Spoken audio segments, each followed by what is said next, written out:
Uma entidade europeia de direitos civis fez uma acusação gravíssima. O governo da Itália estaria sabotando o Estado de Direito em quase todos os aspectos. E não para por aí. Países como a Hungria, a Croácia, a Eslováquia e também a Romênia estariam sofrendo uma situação bem crítica. Estará a Europa caminhando para uma crise sem precedentes? É sobre isso que nós vamos falar neste vídeo aqui. E você que deseja estudar na Itália com bolsa, acompanhe o vídeo até o final porque tem novidade. Já deixa sua curtida, se inscreve no canal e não esquece de ativar o sininho das notificações. O governo italiano mina sistematicamente o Estado de Direito, impondo mudanças no judiciário e reprimindo duramente as críticas da imprensa. Essa escalada autoritária faz com que a Itália torne-se o símbolo da recessão democrática que assola a Europa. Essa é a opinião divulgada da União das Liberdades Civis pela Europa, a qual é uma ONG e também alerta pelo risco à democracia em países como a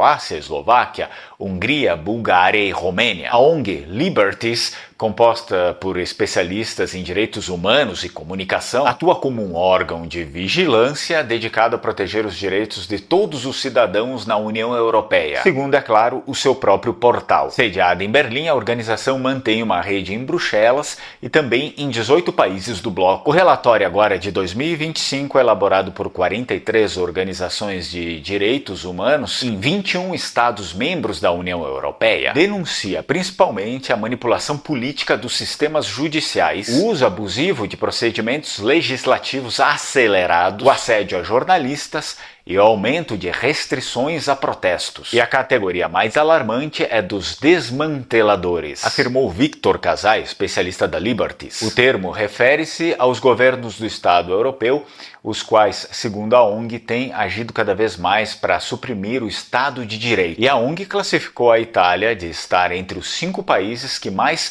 sabotam o Estado de Direito em todos os seus aspectos. Sob o governo da primeira-ministra Giorgia Meloni, foram ampliados os poderes do Ministério da Justiça sobre os promotores, aumentando o risco de ingerência política sobre o judiciário, relata a ONG. Além disso, a organização alerta para níveis sem precedentes de interferência no serviço público de imprensa da Itália, citando casos como o cancelamento da leitura do manifesto antifascista do autor Antonio Scurati. Esse manifesto do Antonio Scurati ia ser feito num talk show televisivo, mas foi cancelado, como dito, e o apresentador do programa sofreu um processo disciplinar. Entre os países do bloco que contribuem para o que a ONG chama de recessão democrática, destacou-se também a Hungria, onde os pesquisadores da ONG encontraram um retrocesso significativo do Estado de Direito no ano de 2024. Um regime na Hungria que os pesquisadores da ONG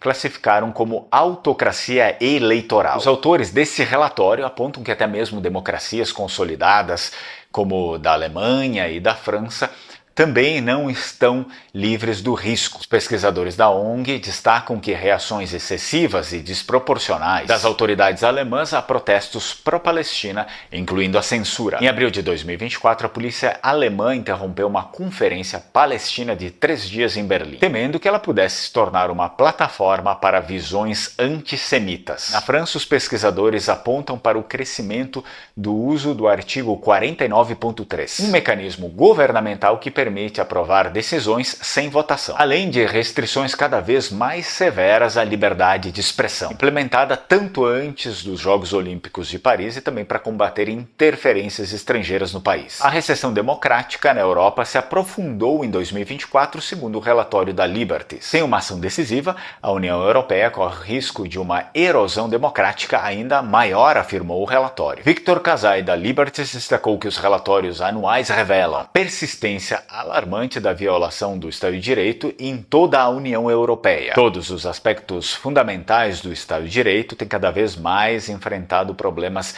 gravíssimos em toda a União Europeia, observou o Victor Casai. Segundo o próprio Casai, as tentativas da União Europeia de reverter esse desequilíbrio foram todas decepcionantemente limitadas. A Liberties exorta a Comissão Europeia a reforçar o monitoramento do bloco, vinculando a manutenção da democracia a desembolso de fundos da União Europeia, além de aumentar a eficácia das ações legais contra a violação do Estado de Direito. Bem, uma pergunta que fica é se tudo o que é considerado violação de Estado de Direito pela ONG realmente o é. E como mencionado na própria notícia, estamos vendo que a ONG Liberties exorta a União Europeia e a Comissão Europeia que se dedique mais fundos, ou seja, mais dinheiro para esse tipo de controle. Talvez haja também um interesse financeiro a respeito disso. É preciso considerar essas coisas. E ainda é necessário entender, por exemplo, quem financia organizações como a Liberties, quais são os interesses políticos e econômicos por trás disso. Essa é uma pergunta que, por exemplo, costumamos a fazer aqui no Brasil. Quem fiscaliza aquele que fiscaliza? E você me diz aí, concorda com o relatório da ONG ou talvez não tenha muito fundamento e sim mais um fundamento financeiro em busca de mais recursos, de mais dinheiro para essas organizações, como o próprio presidente da ONG pontuou. Lembrando que se você tem interesse em reconhecer a sua cidadania italiana e cidadania europeia em geral, você pode escrever para a Alma Cidadania. Entre em contato com eles apresentando o meu código LinguaMare 2025 e você vai ter um belo desconto. Se você gostaria de descobrir o brasão da sua família e tê-lo para você, temos parceria agora com o Rei de Armas, serviço especializado em brasões, genealogia e direito nobiliárquico. Todos os contatos estão juntos aqui embaixo no primeiro comentário fixado. E olha só, agora vai ter um bônus para aqueles que me acompanharam no vídeo até o final. Há uma oportunidade de estudos na Itália, um mestrado em Economia e Ciência do Café. É uma grande oportunidade para quem estuda essa área, para quem trabalha com isso. E o melhor de tudo, o curso oferece bolsas para participantes oriundos de países produtores de café, ou seja, o Brasil está aí contemplado também. Se você quiser saber mais sobre isso, então acesse o link que eu vou deixar aqui embaixo na descrição do vídeo. Agora, se você tem origem vêneta e gostaria de estudar a língua vêneta, idioma dos nossos antepassados, e também falado ainda lá hoje, eu tenho o curso de língua vêneta. Você consegue se inscrever pelo link aqui embaixo, está na descrição do vídeo, também nos primeiros comentários fixados, junto com o meu curso de latim, também está aqui embaixo disponível. E caso você ainda não conheça o grupo Artigo 52 na Itália, o qual tem promovido a justiça com as próprias mãos justamente porque eles são contrários ao que a ONG está falando, segundo eles, a autoridade é muito fraca. Então assista esse vídeo aqui.